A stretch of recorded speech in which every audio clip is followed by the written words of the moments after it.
కళ్ళు మూసుకోండి. అన్ని సంక్లిష్టతలు, మాలిన్యాలు మీ నుంచి వెళ్ళిపోతున్నాయని అనుకోండి.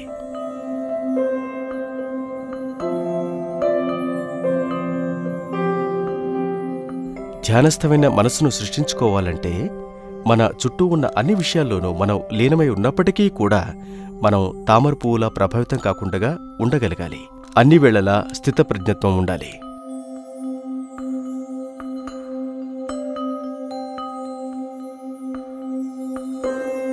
ఇప్పుడు ఏ భగవంతుని కృప అయితే వర్షిస్తోందో అది మనలను ఒక రకమైన స్వచ్ఛతతోనూ పవిత్రతతోనూ నింపుతున్నట్లు అనుభూతి చెందండి.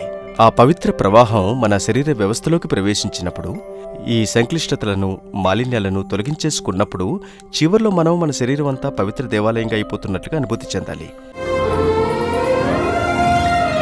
మానస సోమవారం నుండి శుక్రవారం వరకు ఉదయం 6 గంటలకు, సాయంత్రం 5 గంటలకు, రాత్రి 11:30 నిమిషాలకు.